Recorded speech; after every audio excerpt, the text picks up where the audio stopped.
Di Virginia, di tengah sebuah pertandingan gulat, seorang admin keamanan cyber bernama Daniel tiba-tiba berbalik badan saat seorang agen bernama Casper menarik tas dan memintanya melepaskan pegangan. Daniel menolak dan malah balik bertanya soal kabar pacarnya, tapi agen lain langsung mengacungkan senjata sampai akhirnya tas itu berhasil direbut paksa. Begitu keluar gedung, para agen memeriksa isi tas tersebut dan mendapati bahwa Daniel diam-diam mencuri banyak berkas rahasia penting. Tak lama, Daniel digiring keluar oleh Casper dan baru sadar bahwa seluruh operasi ini dikendalikan oleh atasannya sendiri, Noah, pemimpin perusahaan kontraktor pemerintah rahasia bernama Wardex Corporation. Noah mempertemukannya dengan Jane, Sandra yang ternyata adalah kekasih Daniel. Noah lalu mengenakan sarung tangan dan mengambil sebuah kotak dari dalam tas. Namun kotak itu kosong. Di saat bersamaan, Daniel juga memakai sarung tangan dan mengeluarkan sebuah perangkat misterius dari sakunya, lalu mengancam akan mengaktifkan. Memanfaatkan momen itu, Daniel mengambil kembali tasnya dan langsung kabur bersama Jane naik mobil, mengabaikan peringatan Noah bahwa tindakannya bisa mengubah nasib dunia.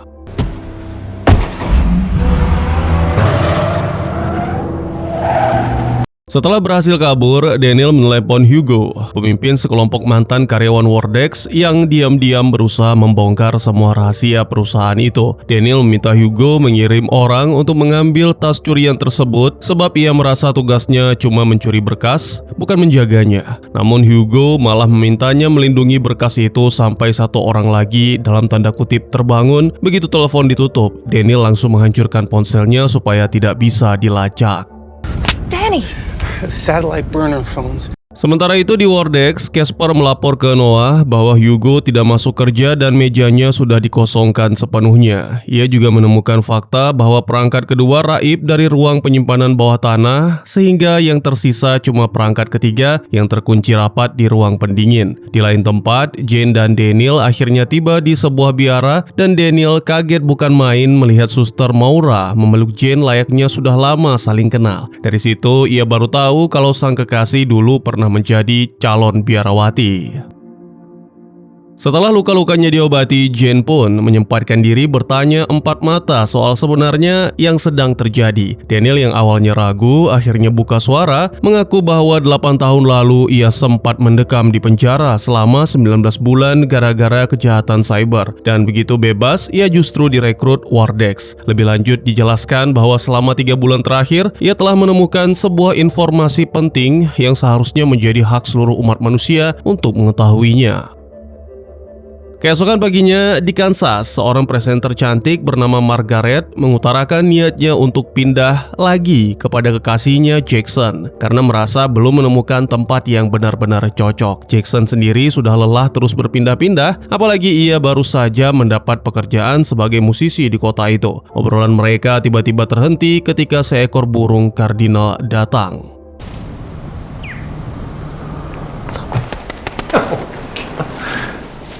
Tak lama setelah itu, Margaret mendadak terlihat pucat dan kesakitan, dan ketika Jackson bertanya apa ia baik-baik saja, Margaret malah menjawab dengan bahasa Rusia. Ia baru kembali berbicara bahasa Inggris setelah Jackson membentak untuk berhenti. Tapi ketika Jackson mencoba menanyakan dari mana ia bisa bahasa Rusia, Margaret memilih pergi begitu saja untuk berangkat bekerja.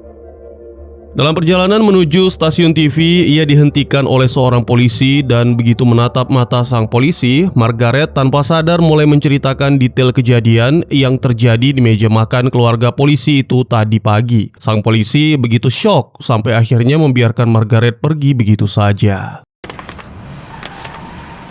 Thank you. Di studio KCXC, para presenter bersiap membahas situasi politik dunia yang sudah diambang perang nuklir dengan menghadirkan seorang pakar asal Korea yang sama sekali tidak bisa berbahasa Inggris. Anehnya, Margaret justru membuat rekan-rekan kerjanya terkejut karena tiba-tiba berbincang dengan pakar tersebut padahal ia sendiri tidak sadar sedang melakukannya. 이런 적이 있어요? 네, 우리는 이런 부담할 수 있다는 건 아니란 말씀이시죠? Giliran laporan cuaca tiba, Margaret tampak jauh lebih gugup dari biasa dan tanpa diduga bahasa Inggrisnya berubah menjadi rentetan bunyi aneh yang sulit dipahami dan... Margaret. Di markas Wardex, Noah yang baru beradu argumen dengan pihak militer dan FBI soal hilangnya data penting itu tiba-tiba dikagetkan oleh seorang agen yang menunjukkan video Margaret yang sudah viral. Bahasa aneh yang diucapkan Margaret ternyata cocok dengan data intelijen di database perusahaan sehingga Noah pun segera mengirim tim ke Kansas.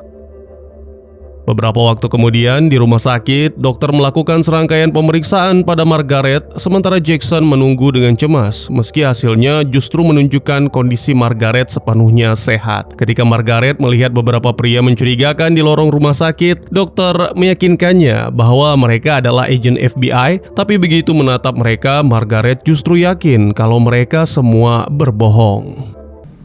They're not FBI.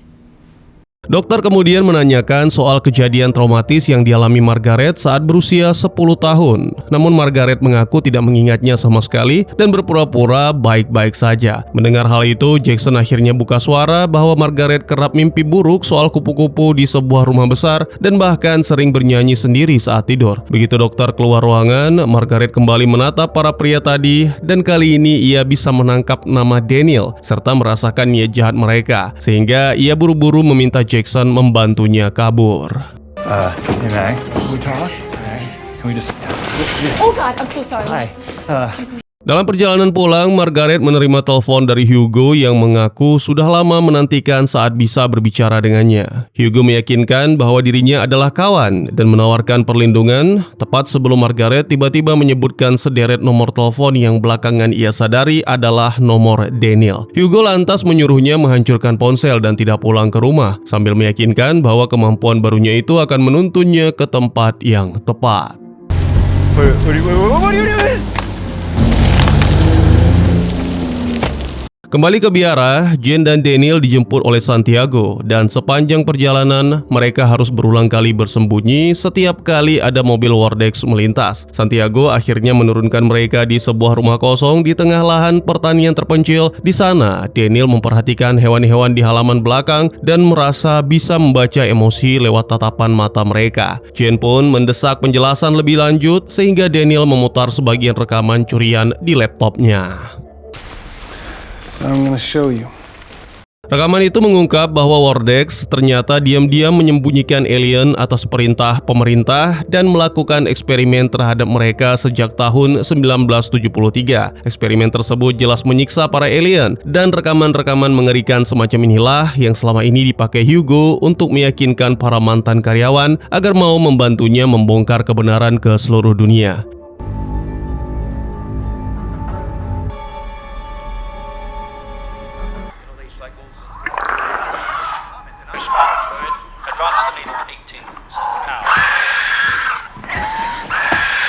Jane menangis begitu jeritan para alien di rekaman semakin menjadi-jadi sampai Daniel terpaksa menutup laptopnya. Ia lantas mempertanyakan benar atau salah ide membeberkan keberadaan alien ke publik sebab manusia bisa saja malah menganggap mereka sebagai dewa dan berhenti percaya pada Tuhan. Padahal menurutnya, kepercayaan itulah yang selama ini menyatukan peradaban. Perdebatan pun muncul, namun di sisi lain Daniel menolak mentah-mentah setiap argumen yang berbau agama. Di markas Wardex, Noah menyuruh timnya menyambungkan dengan perangkat ketiga yang berhasil mereka rampas dari para alien. Ia menggenggam benda itu erat-erat sambil berusaha fokus membayangkan wajah Daniel, tapi hanya sanggup dalam tanda kutip melihatnya sekejap sebelum harus berhenti karena nyaris pingsan. Casper menduga Daniel adalah seorang apa yang mereka sebut sebagai experiencer, mengingat perangkat semacam itu memang tidak mempan pada orang-orang seperti itu.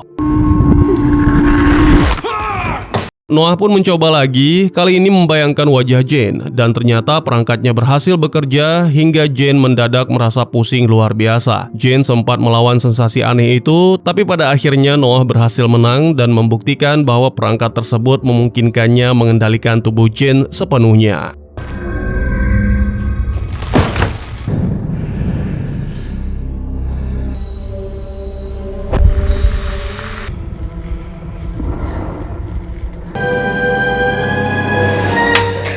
Di waktu yang bersamaan, Daniel yang sedang mengobrol via telepon dengan Hugo di luar rumah dikirimi video viral yang mana diyakini sosok dalam video itulah orang yang selama ini mereka tunggu-tunggu. Daniel sendiri tidak sadar bahwa yang diucapkan Margaret sebenarnya bahasa alien, ia cuma mendengar kalimat "jangan takut pada hal yang belum kau pahami". Hugo yang terkejut lantas memberitahu bahwa Santiago akan menjemput Daniel besok pagi untuk dibawa ke Kansas. Tepat saat itu juga, tanaman-tanaman di sekitar Daniel mulai bergerak sendiri membentuk crop cycle.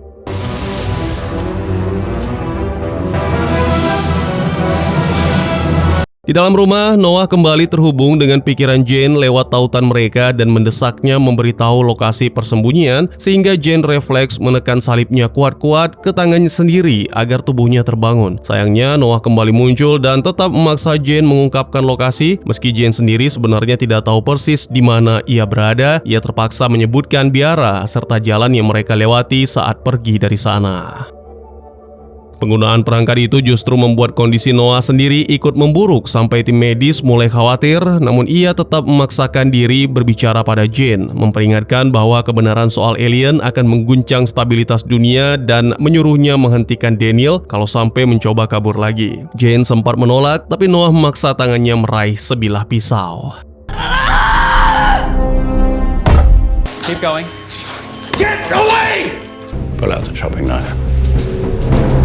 Di jalan, Margaret yang mendadak merasakan firasat buruk, buru-buru merebut ponsel Jackson untuk menelpon Daniel. Ia memperingatkan bahwa Noah sudah merasuk ke dalam diri Jane dan tim mereka sedang menuju lokasi Daniel untuk membunuhnya. Jackson yang sudah muak mendengar semua omong kosong ini, merebut ponselnya kembali sebelum Margaret sempat menjelaskan lebih jauh. Daniel yang tadinya bingung akhirnya percaya. Begitu melihat sendiri, mobil-mobil asing terparkir di depan rumah dan memutuskan mengendap-endap mendekat. Begitu semua agent turun dari mobil mereka, Daniel menyelinap masuk ke salah satu kendaraan dan mencoba kabur, tapi aksinya ketahuan dan para agen langsung membuka tembakan hingga membuatnya panik dan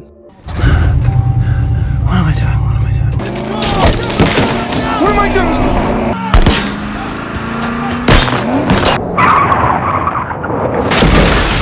Di tengah kejar-kejaran itu, Noah kembali mengambil alih tubuh Jane dan memaksanya menarik pisau dari lengan bajunya. Tepat saat itu, salah satu mobil pengejar menabrak mobil Daniel dari belakang, membuat pisau di tangan Jane terlepas dan melemahkan tautan pikiran mereka berdua sehingga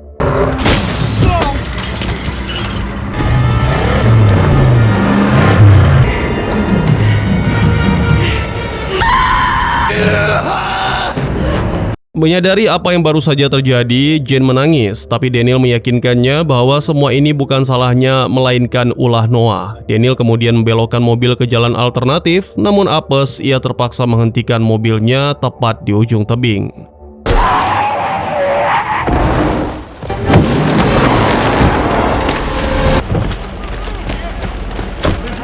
Di sebuah pom bensin, Margaret berkata pada Jackson bahwa ia akhirnya yakin inilah tempat yang seharusnya dituju, sambil menyamakan dengan alunan musik yang biasa dimainkan Jackson. Ia juga menambahkan bahwa mereka harus segera menuju arah timur untuk menemukan Daniel. Jackson berpura-pura menurut dan masuk ke minimarket yang penuh orang-orang panik memborong perbekalan karena meyakini akhir dunia akan segera datang. Diam-diam ia menelepon dokter dan memberikan alamat mereka, memintanya menjemput Margaret karena kondisi yang kian memburuk. Namun, begitu keluar dari toko, She said to say she loves you, but she's going east. malam harinya Daniel dan Jane bersembunyi di sebuah motel dan Daniel tak henti-hentinya menulis rumus-rumus matematika di buku catatan motel tersebut. Ia menelepon Hugo dan mengaku mulai teringat sosok-sosok hewan yang menatapnya dan ia tak sanggup mengalihkan pandangan sampai hewan-hewan itu sendiri yang berhenti lebih dulu. Daniel curiga Hugo merekrutnya bukan cuma karena kemampuan matematika dan Hugo pun membenarkan dugaan itu tanpa mau menjelaskan lebih jauh. Ketika Daniel menanyakan ingatan masa kecilnya yang hilang, Hugo cuma berjanji semuanya akan segera terungkap dengan sendirinya sambil menyebut-nyebut huruf KCXC.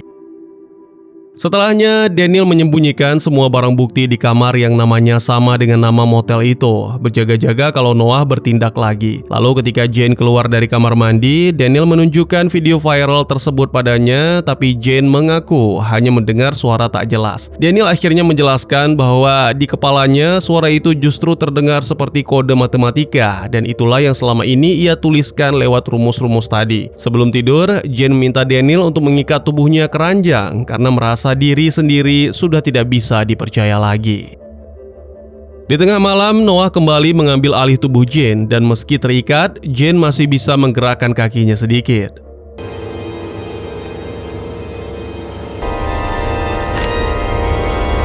Tak lama kemudian, Santiago dan para agen Wardex sama-sama tiba di lokasi. Cahaya lampu yang menyorot membangunkan Daniel yang segera melepas ikatan Jane. Ia lalu memberikan uang dan kotak berisi perangkat alien pada Jane sebelum menyuruhnya kabur lewat jendela. Go!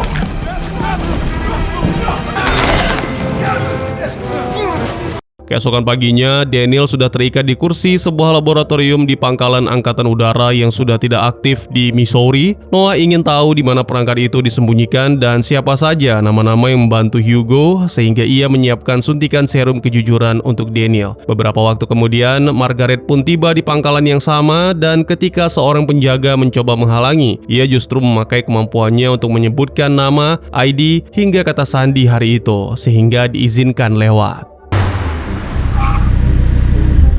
Begitu Margaret menerobos masuk, ia dan Daniel saling bertatapan dengan cara yang begitu berbeda dari biasanya. Noah pun berhasil dikelabui Margaret dengan membuatnya mengira sedang menatap mendiang istrinya sendiri. Casper sempat berusaha menarik Margaret menjauh, tapi Noah malah menyerang Casper dan menyuruh anak buahnya membiarkan Margaret. Daniel dan Margaret akhirnya saling menggenggam tangan dan menyadari bahwa mereka berdua sebenarnya sudah lama saling kenal, lalu bergegas kabur bersama meninggalkan laboratorium.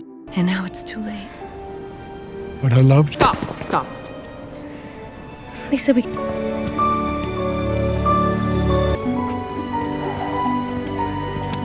Di perjalanan, Margaret menjelaskan pada Daniel bahwa kemampuannya bisa membaca segala hal tentang seseorang, termasuk soal masa lalu Daniel di penjara. Ia bercerita kalau kekuatan itu muncul setelah dikunjungi seekor burung, dan Daniel langsung menebak kalau itu adalah burung kardinal. Daniel pun ikut bercerita bahwa saat usianya 20 tahun, ia juga pernah didatangi burung kardinal. Dan sejak itu, ia mendadak menjelma menjadi jenius matematika. Data biner 8-bit terasa semudah membaca bahasa Inggris baginya. Ia mengaku merasa sangat asing sejak saat itu dan kehilangan semua teman. Hidup sendirian sampai akhirnya bertemu Jane. Di tengah obrolan itu, tiba-tiba...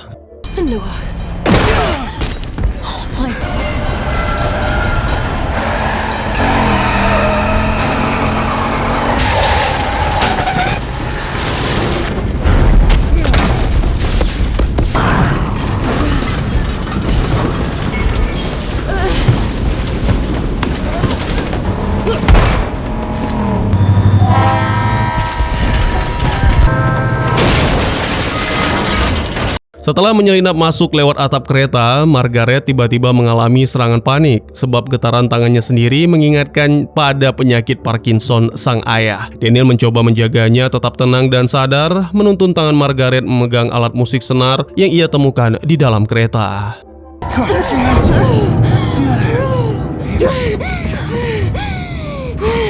Di tempat lain, Noah mengambil alih pikiran Hugo dan bertanya apakah Daniel benar seorang experiencer, yang mana langsung diakui Hugo. Noah menduga bahwa alien berkode In Vivo 17 lah yang menyuruh Hugo merekrut Daniel, sekaligus mengingatkan bahwa niat para alien itu tidak bisa dipercaya begitu saja. Namun Hugo membalas bahwa ia sudah belajar kalau empati adalah keunggulan evolusi tersendiri dan mengaku sudah membantu In Vivo 17 kabur sejak 5 tahun lalu. Saat Noah menuduhnya gila, Hugo balik berkata bahwa justru Noah lah yang kehilangan akal sehat sejak kematian istrinya. Bagi Noah, kebenaran soal alien ibarat virus berbahaya, sementara Hugo justru yakin hal itu akan menciptakan tatanan baru bagi seluruh dunia. Tiba-tiba tim datang mencari, dan meski Hugo berusaha mengusir mereka, semuanya sudah terlambat. We're ready to show you a demonstration. Get out! Pull up the 12 who didn't show up. Hidden. Nathan Twinning, Hugo's chief. Di sisi lain, Jane menelepon Maura untuk meminta pandangannya soal keberadaan makhluk luar angkasa, dan Maura menjelaskan bahwa Alkitab sendiri sebenarnya tidak menampik kemungkinan adanya alien, serta itu semua tidak akan menggoyahkan keyakinannya pada Tuhan. Merasa lega, Jane pun memintanya mencari tahu lewat internet soal arti dari KCXC. Setelah turun dari kereta, Jane dan Daniel menyusuri jalanan dan Daniel bertanya apakah Jane bisa dalam tanda kutip melihat ingatannya yang hilang. Kekuatan Jane pun memunculkan seekor rubah sebagai jawaban. Mereka sempat panik saat tiba-tiba dikepung sekelompok petugas pemadam kebakaran, namun ternyata itu cuma Santiago dan timnya yang menyamar.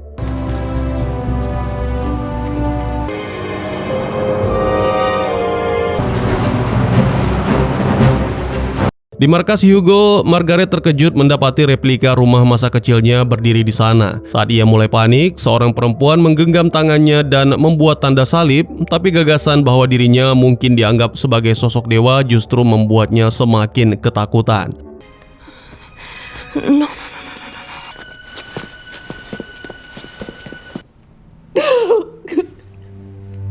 Ia lalu mengambil foto keluarganya dan masuk ke sebuah ruangan, menyadari bahwa setiap detail di dalamnya persis seperti dalam ingatan. Hugo pun datang menjelaskan bahwa ia sengaja membangun tempat itu untuk menciptakan jalan menuju pengalaman masa kecil Margaret, sekaligus mengungkap bahwa Daniel lah yang berbagi ingatan itu dengannya.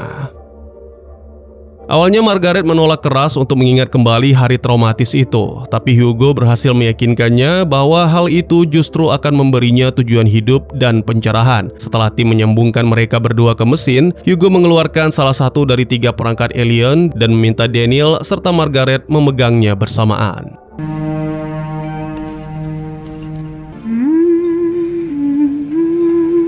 Margaret memandang sekeliling ruangan dan mengingat malam ketika ia sedang bernyanyi di ranjangnya sebelum sekelompok hewan tiba-tiba muncul di kamar. Daniel pun ikut menyaksikan ingatan yang sama dan sempat panik, tapi Hugo meyakinkannya bahwa itu wajar sebab para alien memang menampakkan diri sebagai hewan agar tidak menakuti manusia. Don't go with them, they're not animals!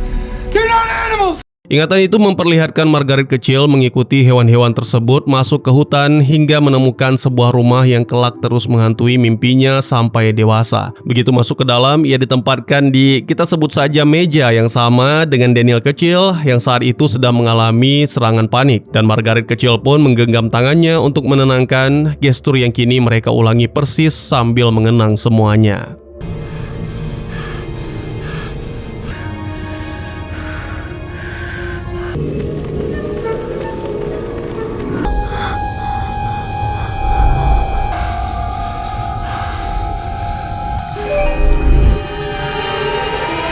Kita kembali ke masa sekarang, perangkat itu mati dan ingatan pun terhenti. Tapi Margaret kembali mengaktifkannya dan melihat dirinya sendiri sebagai orang dewasa duduk di meja yang sama, menyambungkan diri lagi dengan para alien untuk menstabilkan kekuatan mereka berdua. Keduanya kini akhirnya siap bertindak. Tepat saat itu, Noah beserta anak buahnya mengepung gedung tersebut, sehingga Margaret buru-buru mengambil perangkat alien dan membuat seluruh rumah beserta timnya tak kasat mata.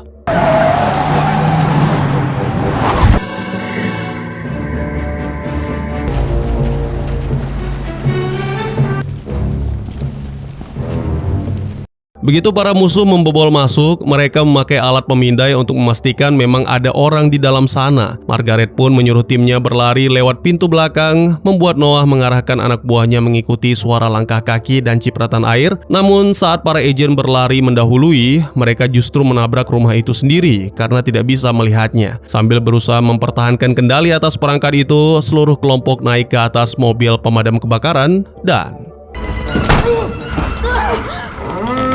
Stay on the line.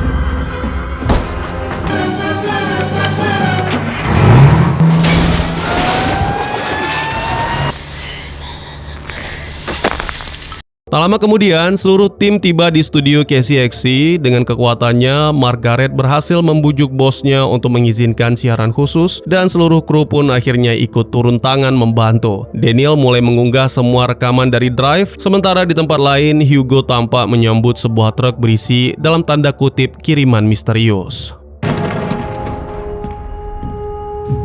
Begitu anak buah Noah tiba, mereka segera menyusup ke dalam gedung dan memutus aliran listrik dengan menghancurkan generator. Lalu sesuai dengan arahan Noah, mereka akan menuju studio utama untuk menculik Margaret. Untungnya Jane tiba lebih dulu dan menyerahkan perangkat alien terakhir yang tersisa yang langsung dipakai Margaret untuk menghidupkan kembali seluruh gedung, memaksa para pasukan itu mundur.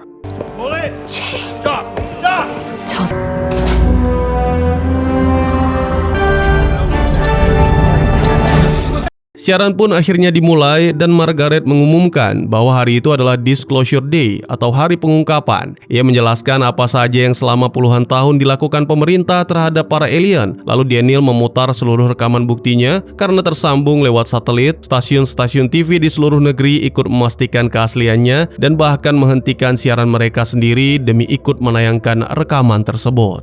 Viper 1, tally unknown contact. We tell her live, I'll deal with this. Give me the Kansas City guy, I'll talk. Dalam sekejap, orang-orang di seluruh dunia menyaksikan video mengerikan itu lewat ponsel masing-masing, sementara para tentara yang tadinya bersiap berperang justru terpaku di tempat. Rekaman itu memperlihatkan bertahun-tahun kemunculan kapal luar angkasa di bumi, serta bagaimana para agen terus-menerus menangkap para alien demi eksperimen mereka. Roswell, New Mexico, the long-rumored Roswell. It says July 7th, 1946. I don't know if you are seeing this. Okay, we are.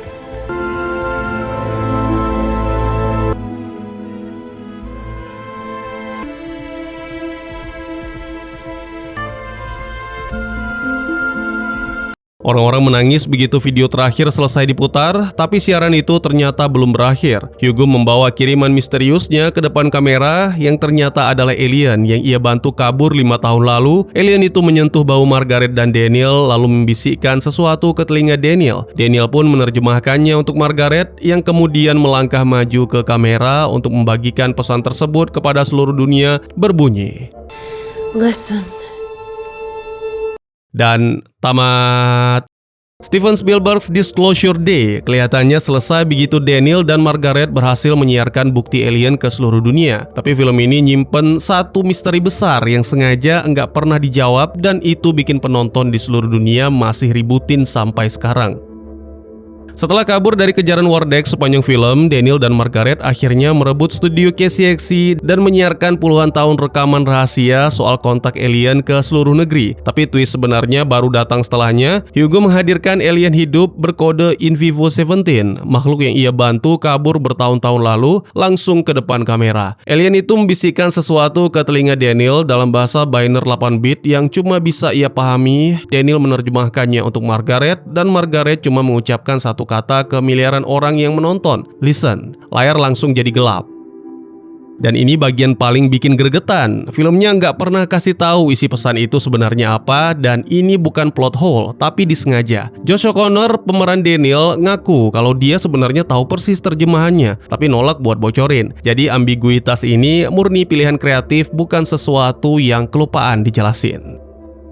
Meski isi pastinya dirahasiakan, hampir semua analisis besar berujung ke kesimpulan yang sama. Pesannya kemungkinan besar soal empati dan mendengarkan, bukan ancaman atau invasi. Dua petunjuk dari film sendiri mendukung ini. Baris Margaret yang sempat viral duluan soal enggak perlu takut sama hal yang belum dipahami, dan penjelasan Hugo bahwa empati adalah keunggulan evolusi utama bagi para alien, sementara penolakan terhadapnya berujung kepunahan. Beberapa kritikus bahkan berargumen kata listen itu sebenarnya ditujukan ke penonton di dunia nyata, bukan cuma ke karakter di dalam filmnya. Mengingat cerita ini dibuka dengan dunia di ambang perang nuklir gara-gara manusia gagal saling memahami.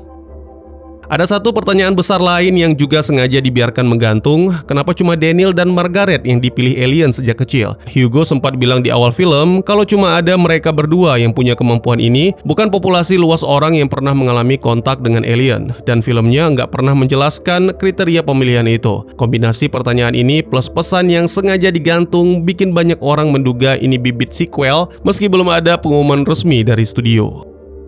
Secara keseluruhan, Disclosure Day diterima cukup baik dengan skor Rotten Tomatoes di kisaran 80-an% dari kritikus dan sekitar 75% dari penonton. Plus pujian khusus buat akting Emily Blunt, tapi ending yang sengaja digantung ini justru jadi titik paling pemecah opini. Sebagian kritikus merasa film ini kurang punya dalam tanda kutip keajaiban dibanding Close Encounters, sementara yang lain justru menganggap ambiguitas itu poin utamanya. Jadi penonton diberikan kesempatan untuk mikir dibandingkan jawaban jelas. Bagaimana dengan kalian?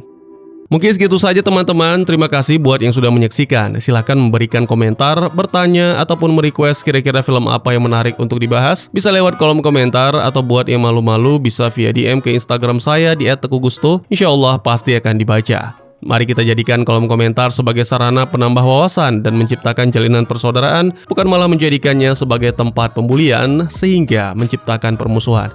Jangan lupa untuk dukung terus channel ini dengan cara share, like, dan subscribe, karena dukungan dari kalian sangat berharga bagi saya demi perkembangan channel ini. Saya Gusto, sampai jumpa di video selanjutnya. Tetap semangat, tetap bersyukur setiap hari. Dadah!